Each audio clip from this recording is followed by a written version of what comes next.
പരിശുദ്ധാത്മാവേ എന്നിൽ വന്നു നിറയണമേ. പരിശുദ്ധാത്മാവേ കൃപ ചൊരിയണമേ. പരിശുദ്ധാത്മാവേ ശക്തി പകരണമേ. പരിശുദ്ധാത്മാവേ കൃപ ചൊരിയണമേ. പരിശുദ്ധാത്മാവേ ശക്തി പകരണമേ. ഈശോ ഇന്നും ജീവിക്കുന്ന ക്രിസ്തുവാണെന്നുള്ള തിരിച്ചറിവിൽ ഈ ഒരു വാഴ്ത്താരയ്ക്ക് മുമ്പിൽ നമ്മൾ ഓരോരുത്തരും നമ്മളായിരിക്കുന്ന ഇടങ്ങളിലായിരുന്നു കൊണ്ടായിരിക്കുമ്പോൾ തിരിച്ചറിയേണ്ടത് ഞാനും ഈ സ്നേഹത്തിലേക്ക് വിളിക്കപ്പെട്ടിട്ടുണ്ട് എന്നുള്ള കാര്യമാണ്. വിശുദ്ധ ലൂക്കായുടെ സുവിശേഷത്തിൽ 14-ാം അധ്യായം 25 മുതൽ ശിഷ്യത്വത്തിൻ്റെ വിലയെപ്പറ്റി തമ്പുരാൻ പറയുന്നുണ്ട്. സ്നേഹമുള്ളവർ, എത്രത്തോളം നമ്മൾ ഓരോരുത്തരെയും തമ്പുരാൻ വില നൽകിയിട്ടാണ്, യോഗ്യതനാക്കിയിട്ടാണ് നമ്മൾ ഓരോരുത്തരെയും ഒരു വിലയിലേക്ക് ചേർത്ത് നിർത്തിയത്. ആ ഒരു ശിഷ്യത്തിൻ്റെ വിലയിൽ തമ്പുരാൻ പറയുന്നൊരു കാര്യം, എത്രത്തോളം നിങ്ങൾ എന്നെ വില കൽപ്പിക്കുന്നുണ്ട് എന്നുള്ള കാര്യമാണ്. അപ്പനോ അമ്മയോ മാതാവോ പിതാവോ സഹോദരങ്ങളോ സഹോദരിയോ ആരും ആയിക്കൊള്ളട്ടെ നിങ്ങളുടെ ജീവിതത്തിലുള്ളത്, പക്ഷേ ദൈവത്തിന് എത്രത്തോളം നിങ്ങളുടെ ജീവിതത്തിൽ വില നൽകുന്നു എന്നുള്ള കാര്യം നമ്മൾ ഓരോരുത്തരും പരിശീലിക്കേണ്ടതുണ്ട്. കാരണം പലപ്പോഴും നമ്മുടെ ഒരു അടിത്തറ എന്ന് പറയുന്നത്, അല്ലെങ്കിൽ ഈ ഒരു ആത്മീയ ജീവിതത്തിൻ്റെ അടിത്തറ പലപ്പോഴും പാളിപ്പോകുന്നത് എന്തെങ്കിലുമൊക്കെ വെല്ലുവിളികളോ അല്ലെങ്കിൽ ബുദ്ധിമുട്ടുകളോ വേദനകളോ നമ്മുടെ ജീവിതത്തിലേക്ക് കടന്നു വരുമ്പോഴാണ്. സ്നേഹമുള്ളവരെ, തിരിച്ചറിയേണ്ടത് എത്രത്തോളം അവിടുന്ന് നമ്മൾ ഓരോരുത്തരെയും സ്നേഹിക്കുന്നു എന്നുള്ള കാര്യമാണ്. എത്രത്തോളം നമ്മുടെ ജീവിതത്തിൽ അവിടുന്ന് നമ്മൾ ഓരോരുത്തരെയും യോഗ്യരാക്കി എന്നുള്ള കാര്യമാണ്. മദർ തെരേസയുടെ ജീവിതം പലപ്പോഴും പരിശോധിക്കുമ്പോൾ ഓരോ സാഹചര്യത്തിലും തന്നെ തിരിച്ച് സ്നേഹിക്കാനോ അല്ലെങ്കിൽ ആ സ്നേഹത്തിന് യോഗ്യമാം വിധം തന്നെ ചേർത്ത് പിടിക്കാനോ പറ്റാത്ത ആൾക്കാരെ കണ്ടുപിടിച്ചിട്ടാണ് പലപ്പോഴും വിശുദ്ധ മദർ തെരേസ ശുശ്രൂഷ ചെയ്യുക, അല്ലെങ്കിൽ ഈശോയെ കൊടുക്കുക. ഓരോ സാഹചര്യത്തിലും പലപ്പോഴും ഒത്തിരിയേറെ ബുദ്ധിമുട്ടുകൾ കടന്നു വന്നാലും ചേർത്ത് പിടിക്കുന്ന ഓരോ വ്യക്തികൾക്കും ഒരു ദൈവാനുഭവം കൊടുക്കുക അമ്മയുടെ ജീവിതത്തിൻ്റെ ഭാഗമായിരുന്നു. അല്ല, ആ ഒരു അമ്മയുടെ ജീവിതത്തിലെ ദൈവാനുഭവത്തിൻ്റെ ഭാഗമായിരുന്നു. സ്നേഹമുള്ളവരെ, ഈ ഒരു ദിവസം നമ്മൾ ഈശോയുടെ മുമ്പിലായിരിക്കുമ്പോൾ ലോകത്തിലുള്ള ഓരോ വ്യക്തികൾക്കും വേണ്ടി അവരുടെ ജീവിതത്തിലേക്ക് കരുണ വർഷിക്കപ്പെടാൻ വേണ്ടി നമ്മൾ പ്രാർത്ഥിക്കുമ്പോൾ, അതിനുവേണ്ടി നമ്മൾ തയ്യാറാകുമ്പോൾ തിരിച്ചറിയേണ്ടത് എത്രത്തോളം ഈ സ്നേഹത്തെ നമ്മൾ നമ്മുടെ ജീവിതത്തിൽ വില കൽപ്പിക്കുന്നുണ്ട് എന്നുള്ള കാര്യമാണ്. കാരണം ഈശോയുടെ ജീവിതത്തിൽ എത്രയോ പേര് കടന്നു വന്നിട്ടുണ്ട്. അവൻ്റെ അത്ഭുതങ്ങൾ കണ്ടിട്ടും അവൻ ഓരോ പ്രാവശ്യവും ദൈവരാജ്യത്തെ പറ്റി പറയുന്നത് കണ്ടിട്ടും, അല്ലെങ്കിൽ അവരോരോരുത്തരെയും ചേർത്ത് പിടിക്കുകയും പല കാര്യങ്ങളും അത് ഫരിസേയരുടെ പ്രമുഖർക്കെതിരെയും ഫരിസേയർക്കെതിരെയും നിയമജ്ഞർക്കെതിരെ തമ്പുരാൻ പറയുമ്പോൾ അതിനനുഭാവികളായിട്ടുള്ളവർ പോലും ഈശോയെ തിരിച്ചറിഞ്ഞിട്ടുണ്ട്, ഈശോയുടെ കൂടെ ആയിരുന്നിട്ടുണ്ട്. പക്ഷേ അവരാരും ഈശോയെ പിന്തുടരാനോ ആ ശിഷ്യത്വത്തിന് വില കൽപ്പിച്ച് ഈശോയുടെ കൂടെ ആയിരിക്കാനോ ഒരിക്കൽ പോലും തയ്യാറായില്ല. സ്നേഹമുള്ളവരെ, ഇന്ന് ഈ ആൾക്കാർക്ക് മുമ്പിൽ നമ്മൾ ഓരോരുത്തരുമായിരിക്കുമ്പോൾ എത്രത്തോളം ദൂരത്താണെങ്കിലും തിരിച്ചറിയേണ്ട ഒരു കാര്യം, എൻ്റെ ജീവിതത്തിലും തമ്പുരാൻ എന്നെ വിളിക്കുന്നുണ്ട്, അല്ലെങ്കിൽ ഒരു വിളിയിലേക്ക് തമ്പുരാൻ എന്നെ ക്ഷണിക്കുന്നുണ്ട്. പക്ഷേ ഞാൻ ആ വിളി സ്വീകരിച്ച് അവർ ദൈവത്തിൻ്റെ കൂടെയായിരിക്കാൻ സന്നദ്ധനാണോ എന്നുള്ള കാര്യം ഓർക്കാം. ലൂക്കായുടെ സുവിശേഷത്തിൽ ഏകദേശം 9 പ്രാവശ്യത്തോളം ക്ഷണം എന്ന വാക്ക് ഉപയോഗിക്കുന്നുണ്ട്. ഇത് പല രീതിയിൽ ബഹുവചനമായിട്ടും അല്ലെങ്കിൽ അല്ലാത്ത രീതിയിലും പല രീതിയിലും ഉപയോഗിക്കുന്നുണ്ടെങ്കിൽ ക്ഷണം അത്രത്തോളം അവർ പ്രാധാന്യത്തോടു കൂടി ഈ സുവിശേഷങ്ങൾ നമ്മുടെ മുമ്പിലേക്ക് പറഞ്ഞു വയ്ക്കുന്നുണ്ട്. അതിനൊറ്റൊരർത്ഥമുള്ളൂ, സ്വർഗരാജ്യം. അതിനകത്തേക്ക് നമ്മൾ ഓരോരുത്തരും ക്ഷണിക്കപ്പെട്ടതാണ്. പക്ഷേ ഈ ഒരു ക്ഷണം സ്വീകരിച്ച് ഞാൻ ആ ഒരു ദൈവരാജ്യത്തിൻ്റെ ഭാഗമാകുമോ ഇല്ലയോ എന്നത് നമ്മുടെ ജീവിതത്തെ സംബന്ധിച്ചിടത്തോളം നമ്മൾ തീരുമാനിക്കേണ്ട കാര്യമാണ്. സ്നേഹമുള്ളവരെ, ഇന്നത്തെ സുവിശേഷത്തിൽ നമ്മൾ വായിച്ച് കേൾക്കുമ്പോൾ അവരോരോരുത്തരെയും ക്ഷണിക്കുന്നുണ്ട്, അല്ലെങ്കിൽ ഒരു വിരുന്നിൻ്റെ ഉപമയിൽ അവരോരോരുത്തരെയും ക്ഷണിക്കുമ്പോൾ നമ്മൾ കാണുന്നത് അവരുടെ ജീവിതത്തിൻ്റെതായിട്ടുള്ള പല കാര്യങ്ങളും പറഞ്ഞിട്ട് ആ ക്ഷണത്തിൽ നിന്ന് അവർ പുറകോട്ട് പോകുന്നതാണ്. സ്നേഹമുള്ളവരെ, ആത്മീയ ജീവിതത്തിൽ നമ്മൾ ഓരോരുത്തരും ക്ഷണിക്കപ്പെടുന്നുണ്ട്. അത് വിശുദ്ധ കുർബാനയിലേക്കോ അനുബന്ധ കൂദാശയിലേക്കോ അല്ലെങ്കിൽ ഇതുമായിട്ട് ബന്ധപ്പെട്ട് നടക്കുന്ന എത്രയോ കാര്യങ്ങളിലേക്കാണ് ഈശോ നമ്മളെ ചേർത്ത് പിടിക്കുക. പക്ഷേ ഈ ക്ഷണം എത്രത്തോളം നമ്മൾ നമ്മുടെ ജീവിതത്തിൽ സ്വീകരിക്കുന്നു, അല്ലെങ്കിൽ ഈ ക്ഷണത്തിന് നമ്മൾ എത്രത്തോളം നമ്മുടെ ജീവിതത്തിൻ്റെ ഭാഗമാക്കുന്നു എന്നുള്ള കാര്യം എപ്പോഴും തിരിച്ചറിയണം. നമ്മുടെ ജീവിതവും പരിശോധിക്കുമ്പോൾ ഒരാൾ നമ്മളൊരു പരിപാടിക്ക് അല്ലെങ്കിൽ ഏതെങ്കിലും ഒരു വിരുന്നിലേക്ക് ക്ഷണിച്ചില്ലെങ്കിൽ നമുക്ക് അതിൻ്റെ ഭാഗമാകാൻ വളരെ ബുദ്ധിമുട്ടാണ്. പക്ഷേ അത്ര സ്നേഹത്തോടും സന്തോഷത്തോടും ബഹുമാനത്തോടും കൂടി ഒരു വിരുന്നിലേക്ക് ഒരാൾ ക്ഷണിക്കുമ്പോൾ അതിൻ്റെ ഭാഗമാകാൻ നമ്മൾ പലപ്പോഴും ആഗ്രഹിക്കുന്നുണ്ട്. തമ്പുരാൻ നമ്മുടെ ജീവിതത്തിലേക്കും ഈ ഒരു ക്ഷണം തരുന്നുണ്ട്. അത് ദൈവരാജ്യത്തിലേക്കുള്ള ക്ഷണമാണ്.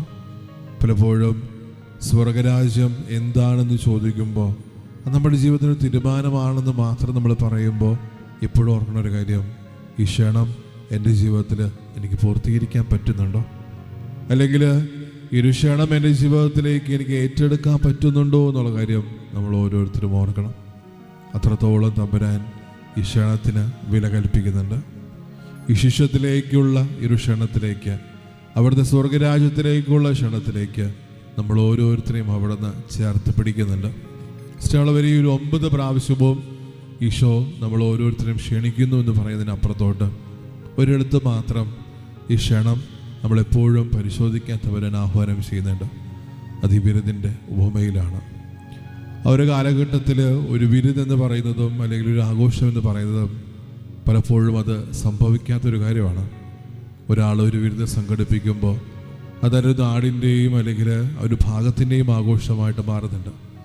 അത്രത്തോളം പ്രാധാന്യത്തോടും സന്തോഷത്തോടും സ്നേഹത്തോടും ഓരോ ആൾക്കാരും ഈ വിരുന്നിന് സംഘടിക്കുമ്പോൾ അല്ലെങ്കിൽ ഒരുമിച്ച് കടന്നു വരുമ്പോൾ അവർക്ക് അവരുടേതായിട്ടുള്ള കുറേ ന്യായങ്ങളുണ്ട്. അല്ലെങ്കിൽ ഇതിൻ്റെ ഭാഗമാകാൻ പലപ്പോഴും ആഗ്രഹിക്കുന്നെങ്കിലും പലപ്പോഴും അവരുടെ രീതിയിലുള്ള ഒരാളല്ലെങ്കിൽ പലപ്പോഴും ഈ ഒരു വിരുന്നിൽ നിന്ന് അവർ പലപ്പോഴും പുറകോട്ട് പോകാറുണ്ട്. അവർ തിരിച്ചറിയേണ്ടത് നമ്മൾ ഓരോരുത്തരെയും വിരിമാറഴുക കുരിശിൽ കടന്നുകൊണ്ട് അവർ ക്ഷണത്തിലേക്ക് തമ്പുരാൻ സ്വീകരിച്ചു. എങ്ങനെ?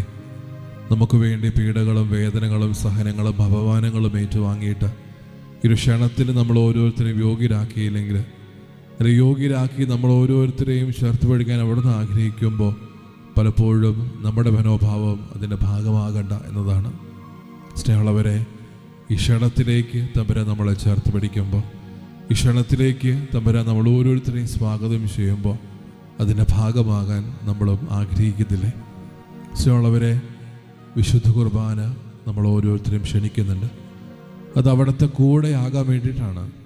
നമ്മുടെ പ്രാർത്ഥനകളും വ്യക്തിപരമായിട്ടുള്ള നിയോഗങ്ങളും പ്രാർത്ഥനകളെല്ലാം അണിനിരക്കുമ്പോൾ ഇപ്പോഴും മനസ്സിൽ കോറിയിടേണ്ട ഒരു കാര്യം, ഏതൊരു സാഹചര്യമായിക്കൊള്ളട്ടെ, ഏതൊരു തിരക്ക് പിടിച്ച നിമിഷമായിക്കോട്ടെ, അവിടുത്തെ കൂടെ ആയിരിക്കാനാണ് അവിടുന്ന് നമ്മളെ ക്ഷണിക്കുക.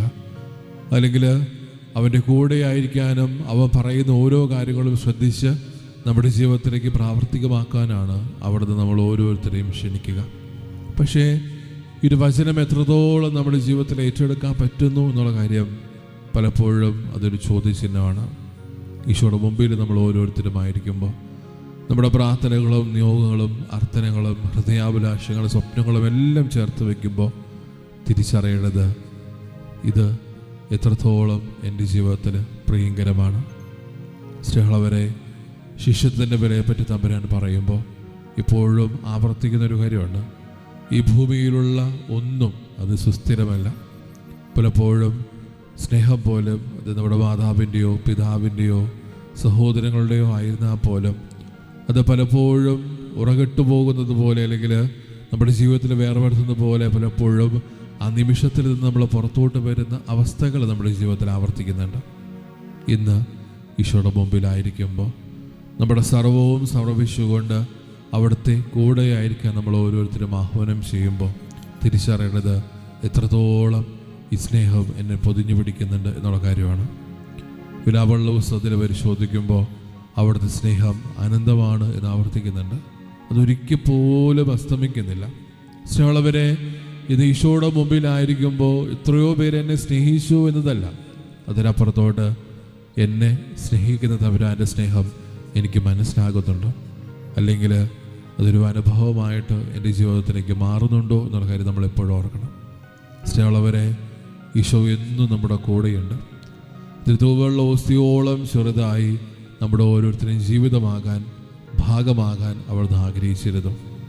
ആ ഒരു സ്നേഹത്തിന് നൈർവല്യതയോടുകൂടി, വിശ്വാസത്തോടും വിശുദ്ധിയോടും സ്നേഹത്തോടും കൂടെ ലോകത്തിലുള്ള ഓരോ മക്കളുടെ ജീവിതത്തിലേക്കും കരുണ വർഷിക്കപ്പെടാൻ വേണ്ടി നമുക്ക് പ്രാർത്ഥിക്കാം. സ്നേഹമുള്ളവരെ, നമ്മളായിരിക്കുന്ന ഇടങ്ങളിരുന്നു കൊണ്ട് ദിവ്യകാരുണ്യ നാഥൻ്റെ ആശീർവാദം സ്വീകരിക്കാൻ ഒരുങ്ങുമ്പോൾ സ്നേഹമുള്ളവരെ നമ്മളെ തന്നെ ഈശോയ്ക്ക് വിട്ടുകൊടുക്കാം. അന്ന് ആ ഒരു തിരുവീതിയിലെ ദാവീദിന്റെ പുത്രനായ ദൈവം എന്നോട് കരുണ തോന്നണമേ എന്ന ഒരു മനുഷ്യൻ പറഞ്ഞെങ്കിൽ, സ്നേഹമുള്ളവരെ, നമ്മുടെ ജീവിതത്തിൻ്റെ വീതികളിലേക്ക് തമ്പുരാൻ കടന്നു വരുന്നുണ്ട്. പക്ഷേ കരുണ തോന്നണമേ എന്ന് പ്രാർത്ഥിക്കാൻ യോഗ്യമാവിധം നമ്മൾ നമ്മുടെ ജീവിതം നയിക്കുന്നുണ്ടോ? ഈ ഒരു നിമിഷം നമ്മുടെ ആകുലതകളും പ്രാർത്ഥനകളും വേദനകളും എല്ലാം ചേർത്ത് വയ്ക്കുമ്പോൾ നമ്മൾ തന്നെ ഈശോയ്ക്ക് വിട്ടുകൊടുത്തുകൊണ്ട് പ്രാർത്ഥിക്കുന്ന ഒരു നിമിഷത്തിൽ അവിടുന്ന് നമ്മൾ അനുഗ്രഹിക്കാൻ പോകുന്ന നിമിഷമാണ്. ഒരു നിമിഷത്തിന് നേർബല്യത മനസ്സിലാക്കിക്കൊണ്ട് ആ ഒരു അഭിഷേകത്തിൽ നമുക്ക് ഓരോരുത്തർക്കും താഴ്ന്ന സ്വരത്തിൽ സ്തുതിച്ചുകൊണ്ട് ദിവ്യകാരുണ്യ നാഥൻ്റെ ആശീർവാദം സ്വീകരിക്കാം. യേശുവേ, ആരാധന ആരാധന ആരാധന.